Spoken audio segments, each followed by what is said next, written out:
West Bengal elections ఇప్పుడు దేశం మొత్తంలో హాట్ టాపిక్గా నడుస్తుంది. West Bengal elections Mamata Banerjee and Amit Shah మధ్యలో హోరీ మాటలు నడుస్తున్నాయి రోజు. అసలు ఈ ఎలక్షన్స్లో ఎవరు గెలుస్తారు, ఎవరు గెలిచే ఛాన్సెస్ ఎక్కువగా ఉన్నాయి అండ్ అనాలిసిస్ ఏం చెప్తుంది, ఒపీనియన్ పోల్స్ ఏం చెప్తుంది అనే విషయాల గురించి ఈరోజు డిస్కస్ చేద్దాం. వెస్ట్ బెంగాల్ ఎలక్షన్స్ ఎందుకు ఇంత ఫేమస్? ఆల్మోస్ట్ 5 రాష్ట్రాలలో ఎలక్షన్స్ జరుగుతున్నాయి, కానీ అందరు వెస్ట్ బెంగాల్ ఎలక్షన్స్ గురించే డిస్కస్ చేస్తున్నారు.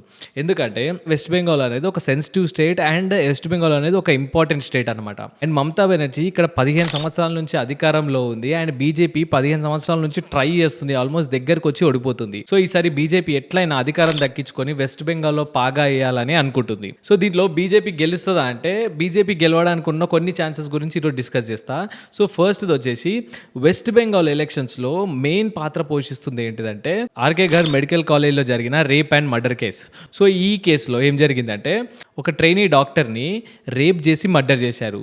కానీ దాని తర్వాత అక్కడున్న డాక్టర్స్ ఇంకా పోలీసులు అండ్ స్టేట్ గవర్నమెంట్ అది ఒక సూసైడ్ లాగా చూపించడానికి ట్రై చేశారు అండ్ ఎవిడెన్సెస్ని మాయం చేయడానికి ట్రై చేశారు. కానీ అక్కడ ఉన్న వాళ్ళు, వాళ్ళ పేరెంట్స్ ఇంకా అక్కడ ఉన్న డాక్టర్స్ అందరూ ప్రొటెస్ట్ చేయడంతో అది దేశం మొత్తంలో సెన్సేషన్ సృష్టించింది. దేశం మొత్తంలో ఉన్న డాక్టర్స్ అండ్ మెడికల్ స్టాఫ్ అందరూ దీని మీద ప్రొటెస్ట్ చేయడం స్టార్ట్ చేశారు.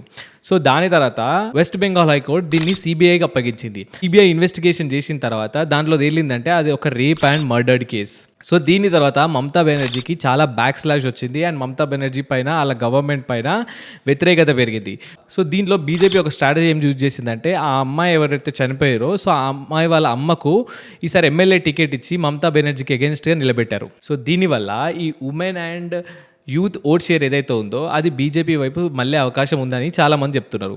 అండ్ రెండోది వచ్చేసి సందేశ్ ఖాళీ ఇన్సిడెంట్. సో రీసెంట్గా ఏం జరిగిందంటే సందేశ్ ఖాళీ అనే ఒక ప్రదేశంలో కొంతమంది టీఎంసీ నాయకులు ఏం చేశారంటే ఆ ఏరియాలో ఉన్న భూముల్ని దౌర్జన్యంగా గుంజుకొని అక్కడున్న చాలామంది ఉమెన్ పైన సెక్షువల్ అసాల్ట్ చేసిరు, వాళ్ళని కొట్టిరు. ఈ ఇన్సిడెంట్ చాలా హైలైట్ అయింది. ఈ ఇన్సిడెంట్ ఎంత హైలైట్ అయిందంటే చివరికి ప్రైమ్ మినిస్టర్ మోదీ గారు ఆ విక్టిమ్స్కి కాల్ చేసి వాళ్ళని పరామర్శించాల్సి వచ్చింది. సో దీనివల్ల బెంగాల్లో మమతా దీదీ పైన ఒక వ్యతిరేకత పెరిగింది. ఏంటంటే ఉమెన్ సేఫ్టీ కోసం మమతా బెనర్జీ ఏం చేయట్లేదు అన్న ఒక ఇంప్రెషన్ని తీసుకొచ్చింది. అండ్ మూడోది ఏంటంటే యాంటీ ఇన్కంబెన్సీ. అంటే ఆల్మోస్ట్ మమతా బెనర్జీ 15 సంవత్సరాల నుంచి వెస్ట్ బెంగాల్ గవర్నమెంట్ని రన్ చేస్తుంది.